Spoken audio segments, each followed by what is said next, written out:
네, 안녕하세요. 생활건축 강원구 소장입니다.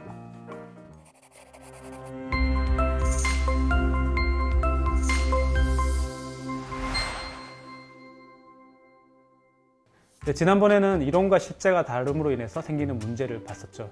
북도로라고 찾았지만 그 북도로가 정북은 아니라는 것. 그것으로 인해서 생기는 문제들. 그걸 제가 어떻게 해결해 나갔는지 한번 설명을 드릴 것 같아요. 자, 배치도를 보면서 설명을 드릴 건데요. 배치도에 있는 정북 방향 표시를 보시면 이 선이 이제 정북 방향의 기준이 되고요. 왼쪽에는 대지가 면하고 오른쪽에는 도로가 면하게 됩니다. 이제 면하는 대지의 종류가 다르기 때문에 건물이 깎여 나가는 그런 모습들이 분명히 다르게 나타날 건데, 이제 제가 평면도랑 이제 단면도 실제 지어진 사례를 보면서 설명드릴 수 있을 것 같은데요. 자, 정북 방향과 접한 대지로 인해서 깎여 나간 모습을 단면도로 한번 확인해 볼게요. 보시는 것 같이 9m까지는 높이를 유지할 수 있고, 그 이후로는 깎여 나가는 모습을 볼 수 있습니다. 자, 2층까지는 깎여 나간 부분이 없습니다. 높이로 인해서. 이제 3층부터는 깎여 나가기 시작하는데요. 이런 부분들을 아까 말씀드린 정북을 기준으로 왼쪽 편에 대지에 면한 부분들은 깎여 나가기 때문에 이런 부분들은 발코니가 형성이 되고요. 다음 층으로 올라가 보면 좀 더 깎여 나가는 모습들을 볼 수 있습니다. 보시는 것 같이. 그리고 5층까지 오면 이쪽 부분들이 사선으로 올라가면서 아까 단면도에서 보신 것 같이 점점 깎여 나가는 모습을 볼 수 있고요. 정북은 이제 여기까지만 한번 확인해 보고요. 다음으로 이제 제가 건축 한계선이라는 걸 한번 설명을 좀 드릴게요. 건축 한계선을 결정짓는 요소는 여러 가지가 있는데, 이 용도에 따라도 다르고 자치 조례에 따라도 계속 달라지는데, 지금 설계하고 있는 다중주택을 기준으로 보았을 때는 이 대지와 접한 경계선들은 0.5m를 띄우게 되어 있습니다. 자, 그리고 도로 경계선에서의 이격거리도 한번 봐야 되는데요. 서울시 자치조례에는 도로에 대한 이격거리는 없습니다.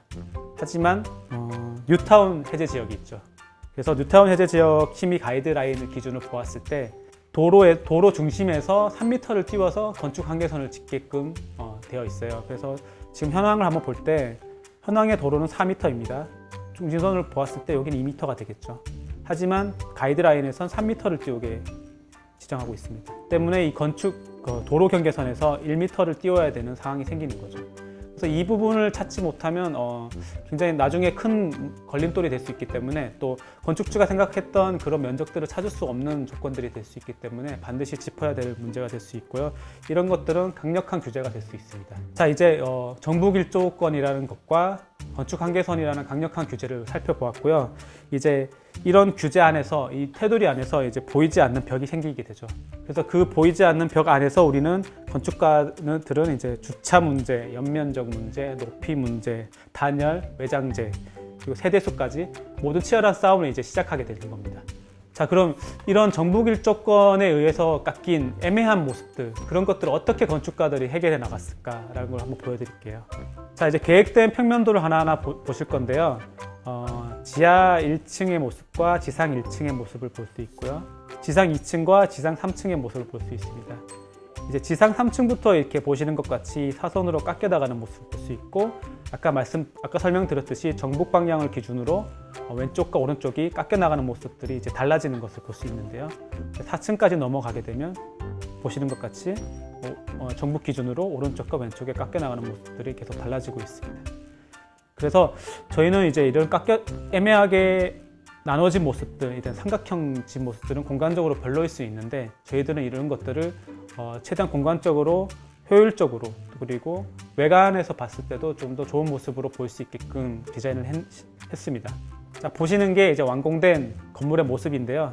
아까 평면도에서 보셨던 뾰족한 모습이 이쪽 부분이 될 수 있죠. 저희는 이걸 어떻게 활용했냐면, 분명 공간적으로는 효율적이지 못한 공간이 될 수 있지만, 이런 부분들이 외관적으로 잘 활용된다면 또 전체의 매스에서는 건물의 규모를 절묘하게 웅장하게 이끌어줄 수 있는 부분들이 될 수가 있어요. 실제로도 또 만족도 높은 외관이 될 수 있고, 또 공간적으로 적절히 사용됩니다. 자, 마지막으로 용적률과 건폐율을 짚고 가야 되죠.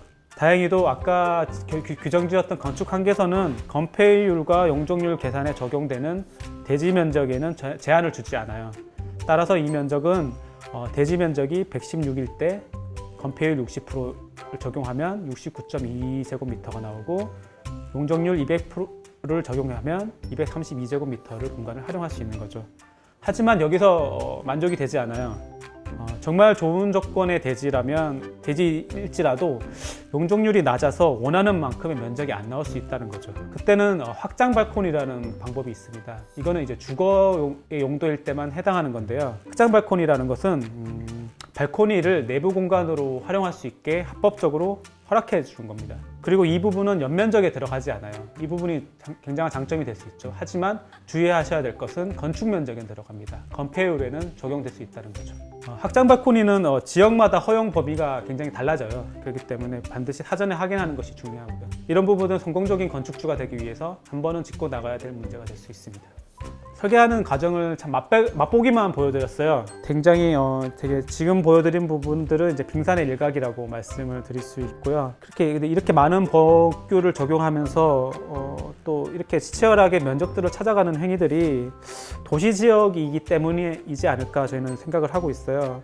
아무래도 우리에게 또 건축주들에게 허용되는 대지들은 대부분 작을 수밖에 없죠. 그래서 그 안에서 확보해야 되는 공간 싸움은 생각보다 치열하고 또 건축주 본인들에게 또 자신들에게 굉장히 소중하다는 걸 이제 알기 때문에 더욱더 치열해질 수밖에 없다고 생각을 해요.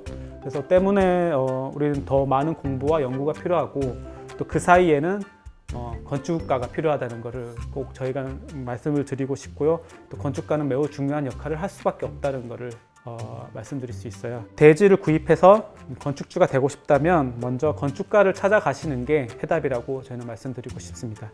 자, 지금까지 실제 사례를 살펴보았는데요. 이 외에도 많은 검토해야 될 부분들이 있어요. 하지만 이 정도 정보를 가지고 시작을 하셔도 분명히 좋은 대지를 고를 수 있는 좋은 정보가 될 수 있을 거라고 저희 생각을 하고 있고요. 여러분도 이런 정보를 이용해서 꼭 성공적인 건축주가 되시기를 바라봅니다. 이 내용이 도움이 되셨다면 구독과 좋아요를 부탁드립니다. 감사합니다.